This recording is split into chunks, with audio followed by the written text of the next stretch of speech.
All right, listen up, everybody. Welcome to PseudoPod, episode 892 for 10 November 2023. The Body Remembers by P.A. Cornell. Audio production is by Chelsea Davis. I'm Aquila, former U.S. Army 13 Bravo and 46 Quebec. I'll be running Tactical for you. You can find me on Freak 101.00. Check with your S6 or ComSec NCO for your fill.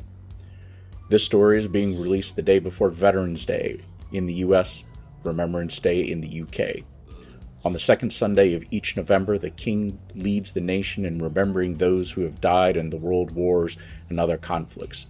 In the US, Veterans Day is to recognize all those who have served and still serve in the military.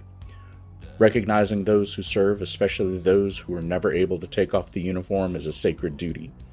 I am humbled and honored to bring you this story.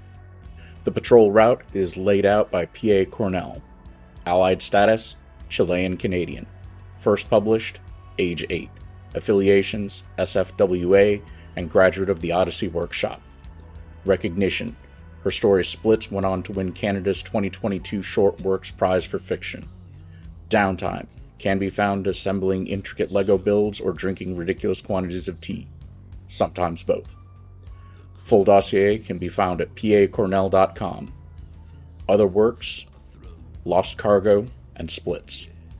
The Body Remembers was originally written for and published in the anthology Dark Matter Presents Monstrous Futures in April 2023. Your narrator and mission officer today is Tad, who is U.S. Air Force linguist. Threat brief: war, death, graphic descriptions of injuries, self-harm, suicidal ideation. Finish up your PCCs and PCIs. We got a live one for you. We promise it's true.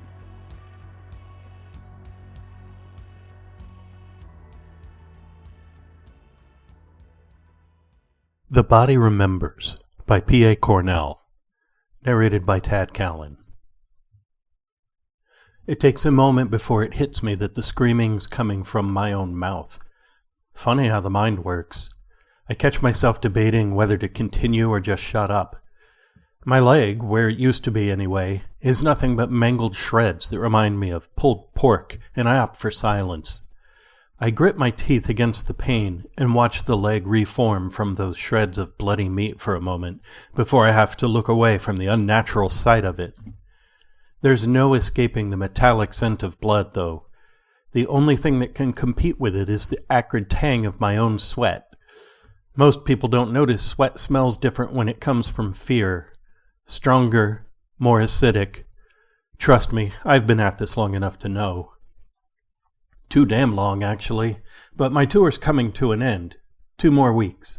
That's all I've got to last, and I can go home, back to normal life.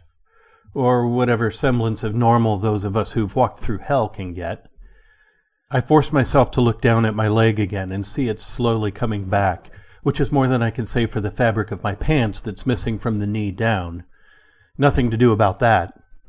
Around me, gunfire and explosions continue. In the brief gaps between them, the others yell across the battlefield, "Go, go, go!" "Orlov, she's down," I hear, before Noble runs past me with an apologetic look on his face. I don't blame him for not stopping. Not much he can do for me, and the cover here isn't much to speak of.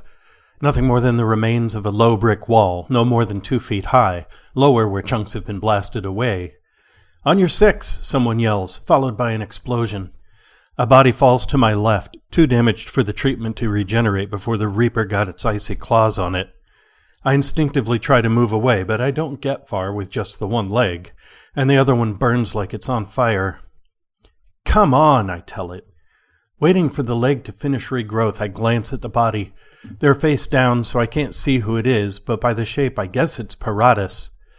Build looks about right, and I catch a glimpse of what could be a dark brown ponytail sticking out from under her helmet. I look away. Fuck, I liked Paratus. I keep my head low, trying to see past the dust and debris where the enemy is.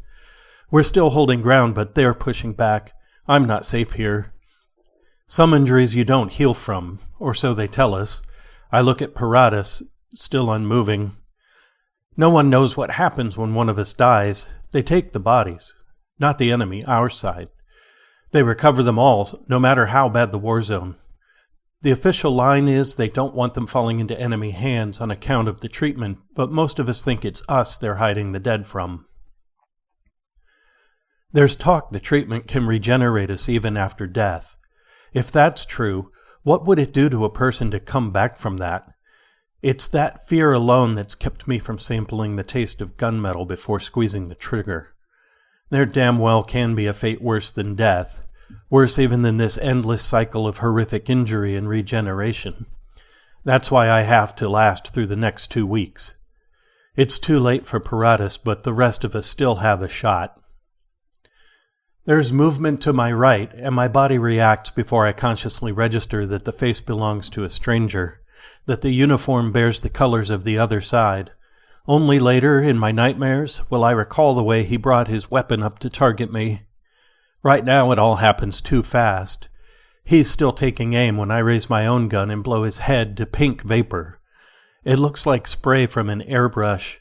I see it all in slow motion and know my mind will replay it for me in luxurious detail later. I have a permanent front row seat to that show, part of the price I paid for the good health I enjoy. The blast of air hits me before I see the hover overhead. It doesn't come all the way down. They lower a claw and grab Paratus by the midsection, lifting her into the air like one of those antique coin-op machines you used to win toys from. I watch her body disappear into the hover's belly, and then it's out of there as quick as it came. They don't do a damn thing to help me. I know the drill. I'm on my own out here. The foot's finally done forming. It looks pink and damp, but I know that won't last. I wiggle the toes, then slowly get to my feet, still keeping as low behind my cover as possible. The leg holds my weight, but still feels like it's burning, which it shouldn't, but I don't have time to worry about that. It can wait for my report, so the powers that be can read it over before ignoring it. It's all in your head, they like to say. Funny how the mind works. Yeah, just fucking hilarious. My right boot's gone, which means I'll be negotiating the battlefield on nothing but a bare sole, but nicks and scrapes should heal before I notice them. Just gotta hope I don't get more pieces of me shot off before I make it to decent cover. The phantom pain makes me unsteady on my new leg, so I hobble a little but fight through that, telling myself it's not real. It's not real. It's not fucking real, but god damn does it ever burn all the same. After a while, adrenaline gets me running full tilt, diving over one of our barricades where Weeby and Davis are laying down cover fire. Thanks, I say as I come in for a landing, then turn to fire back toward the enemy while Davis reloads. She's fast, quicker than me on my best day, and she's firing back on the enemy before I've managed to do much. How's the leg? Weeby asks, seeing my pant leg and boot are gone and putting 2 and 2 together. It works, I tell him. He shrugs. He knows what it's like. Lost a good chunk of his shoulder last battle. A hand the one before that. Looks good as new now, though. That's the problem. We all look intact on the outside. Wish I could say the same for the inside. They don't tell you what it's like when you sign up. They sell you on the good stuff, leave the rest as a surprise for you to discover on your own later. Some people win the DNA lottery, but most of us get stuck with genetic flaws that have been doing the rounds in our families from as far back as we can trace. Me, I scored asthma, an irregular heartbeat, flat feet, and anxiety, to name a few. Add to that the stuff that comes at you after you're born. Everything from seasonal allergies to getting hit by a car. Some of us get lucky, others not so much. I was one of the latter. It's all good, though. You can buy replacement parts for just about anything these days. There are enough labs growing body parts in vats that you can take your pick. Spin the nearest globe, stab a finger down, and see which lab you got. They're all good. New lungs, new heart, new feet, and they'll throw in a bonus treatment to regulate that brain chemistry too. So long as you can afford it. That's the catch. This shit don't come cheap. Sure, some employers cover the cost on condition you work off what you owe, but the interest keeps building, and you never seem to put a dent in it. So when your buddy, who's a soldier, tells you over drinks one night the army has a better offer, you listen. You nod as he tells you about regeneration, how it can fix any shit you're born with and heal anything that goes wrong after, and all of it free of charge. All you gotta do is serve our country. Just show me where to sign. We look up to see air support. About damn time, thousands of our drones. They target the enemy with pinpoint precision and make short work of their front line. The survivors have no choice but to fall back. We live to fight another day. Hovers come to carry us back to base. Strapped into my seat, I can still hear the cacophony of battlefield noise. It stays with me even as the distance grows, like when you get a song stuck in your head, the worst possible earworm. I flex my new ankle, watch it move the way it should, but still feeling like it did when it got blown off. With the adrenaline no longer pumping like it was, the pain intensifies, so I reach into my kit for meds, taking the pill dry and crushing it between my teeth in hopes it'll get absorbed faster. But it does nothing, and by the time we're back at base, it's all I can do to keep from screaming. Technically, the treatment's still in its trial stage, so when any of us get wounded like I did today, we have to report to Doc Fleming so he can evaluate us for his ongoing study. As the treatment's developer, his collaboration with the Army means he gets an office on base. This works out for the Army because if anything goes wrong, he's there to deal with it so they don't have to. I'm just hoping he can give me some relief from this pain. When I arrive, his secretary tells me he's busy, points me to a chair where I'm to wait. I try to distract myself by watching a wall monitor replay one of the ads for the treatment. Bioreplacements and repairs can be costly and even out of reach for some. Join the Army and let us take care of your physical health with our patented regeneration treatment. Enjoy the body you were meant to have, free of ailments and impervious to injury. Speak to one of our recruiters today. Nowhere in the ad is there mention of the nightmares, the flashbacks, the phantom pain I'm currently experiencing. Nowhere does it say that the physical injuries heal, but the body remembers all the same. The office door opens and a man dressed in a civilian's business suit and carrying a briefcase leaves. The secretary gives me a nod and I go in. "I'm told you're experiencing some discomfort, Corporal," he says in lieu of greeting. "Orlovsky, sir. Stan Orlovsky." He doesn't look up from his work or ask me to take a seat, so I'm staring at the top of his bald head, wondering why this asshole hasn't taken his own treatment to regenerate his scalp. Should have asked that question before I signed anything. "I'm a civilian, Corporal. No need to address me as sir. Please describe the discomfort you're feeling." "It's more like excruciating, mind-numbing pain that's slowly driving me out of my mind," I tell him. Now he looks up, but his expression's one of annoyance rather than sympathy. "And you've had your latest booster? You're getting all the calories required to aid in your regeneration?" "Yes, to both." "Well then, let's see what the scanner says. Which limb is it?" I point to my right leg, and he gets up and grabs a portable health monitor from his desk, then uses it to scan my leg from the knee down. He stares at the device and frowns. "These scans look normal. Your leg is completely healed." "That might be, but it still feels like it did when it was hamburger on that battlefield," I say. "It's psychosomatic," he tells me. "I'll give you something to help you sleep. I'm sure you'll feel better after a good night's rest." In my mind, I'm calling bullshit, but right now I'm desperate enough to take any drugs he's willing to give me. "Thanks," I say, like a good little lab rat. The drug Fleming prescribed does knock me out, but it's not relief I feel when the nightmares come. My subconscious mind's a sadistic son of a bitch. It runs a play-by-play of today's battle, featuring highlights from previous ones. I get to watch my friends die again in the most creative and colorful ways. I watch pieces of my own body get blown off, and once more the pain feels like it was live. The dreams come nightly, but they're especially dark and detailed after missions. Mercifully, Weeby shakes me awake after a while, freeing me from this monster that lives inside my mind. "You were screaming," he says. "Sorry. No sweat." The irony is I'm drenched in sweat, and I recognize the scent of fear in it again. I sit up and watch the others go back to sleep. No one resents me for disrupting their rest. They all get it. The nightmares come to them, too. Waking life's no vacation either, because that's when the memories attack, worse than any enemy we've faced. They come again and again, no matter how much you try to think of something else. Like the pain in my leg, they're relentless. I rub at my calf and think about the first time my leg got blown off. The time before this one. I wonder if the pain I feel comes from that first time or the latest. Not that it matters, it's part of me now. Real to my mind, even if it doesn't show up on scans. Doctors throw the word psychosomatic around like it erases what you're feeling. They ignore the fact that if it's real for the mind, it's real. Our bodies heal from almost anything, but the memories, the suffering, the fear, the treatment can't fix that. So we find other ways to cope. I get up and quietly search my kit for what I need so as not to disturb the others, then head for the showers. I sit on the floor of my favorite stall, the one with the good drain, and pull my pant leg up to confirm the leg's still there. My eyes see perfect new skin over intact flesh, but my mind screams at me of pain.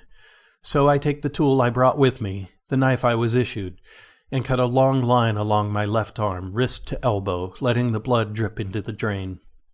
The cut burns as I glide the blade across my skin, but I don't stop. This pain is real, I say aloud.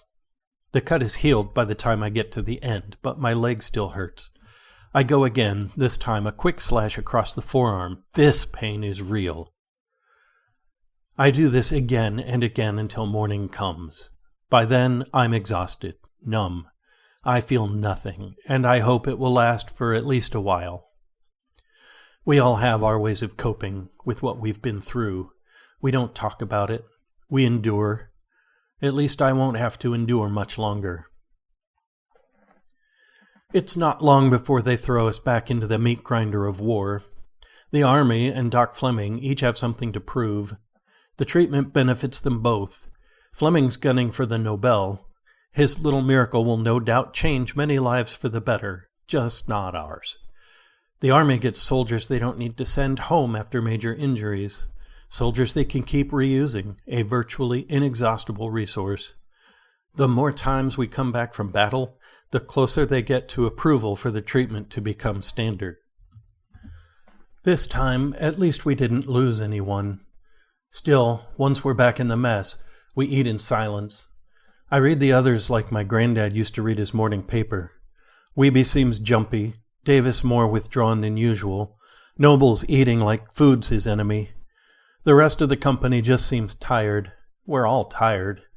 Tired of the flashbacks, tired of the pain, both real and imagined.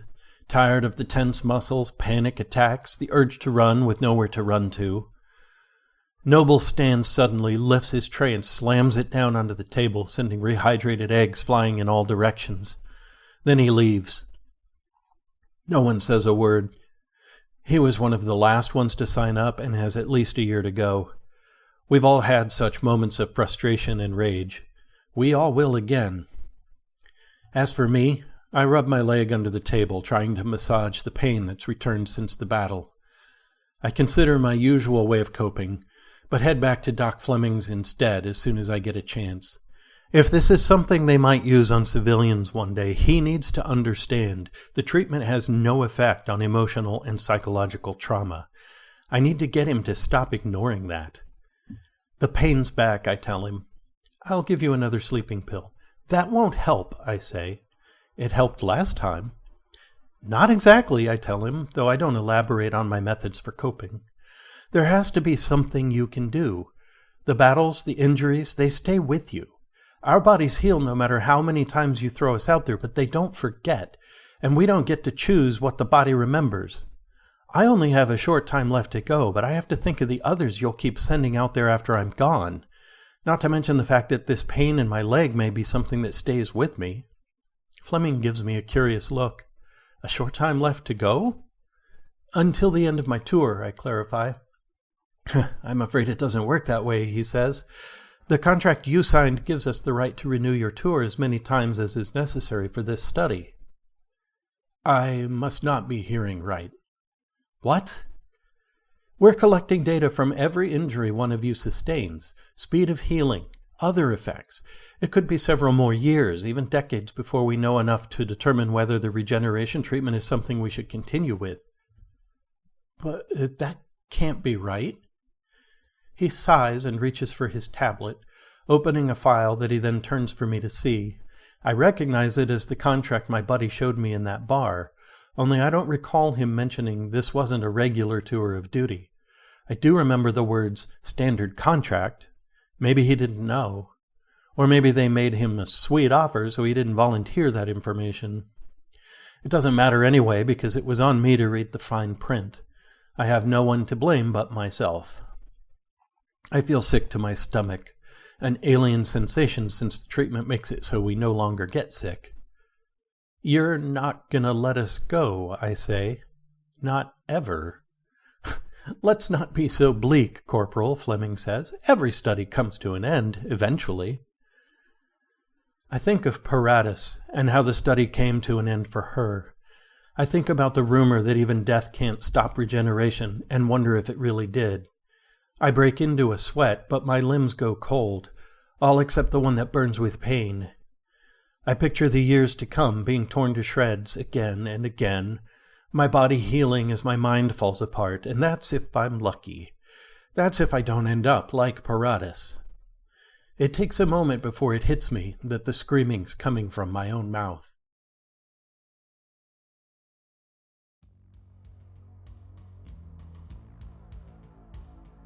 I forgot this story is set in the future. It's funny how combat feels the same. Doesn't matter whether you're fighting in the trenches of World War I, the house-to-house fighting of World War II, the sticky jungles of Vietnam, or the counterinsurgencies of Iraq and Afghanistan. Let's not beat around the bush. The real monster here is Doc Fleming and his study. War, PTSD, wanting the final escape from never-ending horrors inflicted on you, or the ones you inflict on others is bad enough. The quiet and official disregard Fleming shows for his test subjects is the stuff of nightmares. You can be done with the Army, but the Army is never done with you. Doctors are supposed to care. Enough don't that it's become a meme.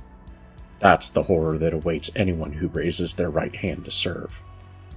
You may win the genetic lottery and have a body that will resist all the abuse, but you better pray your mind can absorb the grind as much as you can. It might be the leadership who's shady and you're not quite sure if they're really fit to lead you into a battle that might be your last. It might be your OIC who's secretly plotting to throw you under the bus whenever she gets the chance. The sobering reality is that the enemy is sometimes already inside your perimeter. Orlovsky's fate is mind-numbing, to say the least. To be doomed to a fate worse than death by a piece of paper is the grand insult that stares at him coldly from behind a desk. There's nothing quite so unsettling as to realize you are at the mercy of an organization so enormous, so Byzantine, so particularly lethal, that it can destroy you with a piece of paper. To wonder what good old Uncle Sam will do once he's done with you. That's a question that gets ignored on a daily basis as people leave the service behind, or count the days down when they can go home. After serving in the U.S. Army for 13 years, the body remembers reminds me that I have to go to see the doctors at the VA. So help me God, the words at the end of the oath of enlistment never felt so ominous. This story has inspired lots of conversations among the team here at PseudoPod. Our narrator Tad Callan had some thoughts he'd like to share with you as well. There is an endless regenerating supply of literature about war and its horrors. That is because there is an endless regenerating supply of human beings who have experienced war and its horrors.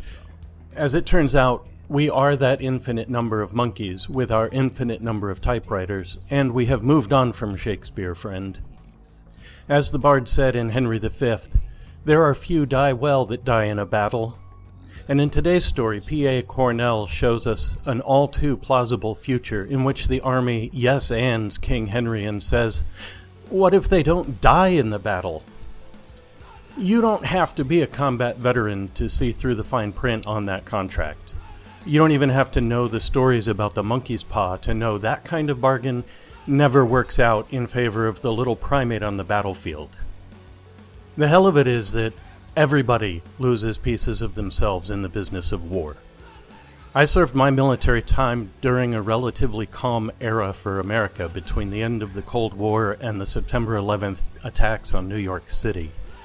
Sure, I knew people who saw combat in the former Yugoslavia, but I spent my 7 years behind the desk as far as possible from any battlefield.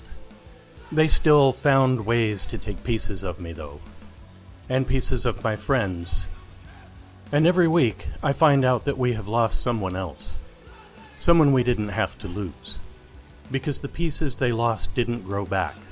Or because the pieces that did grow back burned like fire. You might ask, who exactly are they? The people doing this to us? P.A. Cornell never tells us who the enemy is. We only know that their uniforms have different colors from the one worn by Corporal Stan Orlovsky. We also don't know whose side Orlovsky is on. We don't know what army is experimenting with Dr. Fleming's regeneration treatment. Like real life, there is no they to point to because they is everybody. We don't know what ideals or principles Orlovsky is fighting for. We only know that he made his bargain because he felt like he had to. And that's how they get you. This story is going up the week of what Americans call Veterans Day. Our allies in Europe call it Remembrance Day. The famous 11th minute of the 11th hour on November 11th commemorates the end of the First World War, when everyone woke up from a 4-year nightmare and said, this was a bad idea and we should never do it again. Of course there was a sequel. Kurt Vonnegut, who lived through the firebombing of Dresden during that sequel, wrote about how the November 11th remembrance changed because of subsequent wars. He said, I have talked to old men who were on battlefields during that minute. They have told me in one way or another that the sudden silence was the voice of God. So we still have among us some men who can remember when God spoke clearly to mankind. Armistice Day has become Veterans Day, and Armistice Day was sacred. Veterans Day is not. Vonnegut said that not because he was ungrateful to those who put their lives on the line, but because we live in a world that keeps demanding that they do so. The hell of it is that we don't have to live in that world. We can change it if we agree to wake up from the nightmare and say, this was a bad idea and we should never do this again. We've done it before, briefly, and then Ukraine, and then Gaza and Israel. And then more of us make the deal to go back in and fight because we feel like we have to. And that's how they get you. We are a very diverse group here at PseudoPod Towers, but we have one thing in common. We stare into the dark on a regular basis. Sometimes it's too much, even for us. But we're not alone, and neither are you. If you need help turning around and putting your back to the darkness, you can call 988 in the U.S. to get that help. If you're not in the U.S., there is a lifeline number in your country. Call that number because you deserve to feel better. Make sure you're getting all the intel briefings by subscribing. PseudoPod is funded by strategic allies and partners like you. We're proud to pay everyone, and continuing that mission is contingent on your generosity. Thank you. As always, if you can, please go to pseudopod.org and donate by clicking on the Feed the Pod. If you can't afford to do that, and we understand, strategic reserves are low, please consider leaving reviews of our episodes. We're generally talking about them on your social media platform that has the lowest threat profile this week. We're now including Blue Sky to our comms outreach, at pseudopod.org. For merch and swag, Escape Artist has a Void merch store with a huge range of hoodies, t-shirts, and other goodies. The link is in various places, including our pinned tweet. Check it out. PseudoPod is part of Escape Artist Foundation, a 501c3 nonprofit, and this episode is distributed under the Creative Commons Attribution Non-Commercial No Derivatives 4.0 International License. Download and listen to the episode on any device you like, but don't change it or sell it. Theme music is by permission of Anders Manga. Headquarters out.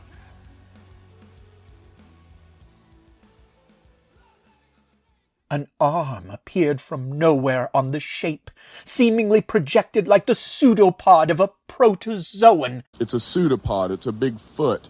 It's all about podcasts these days.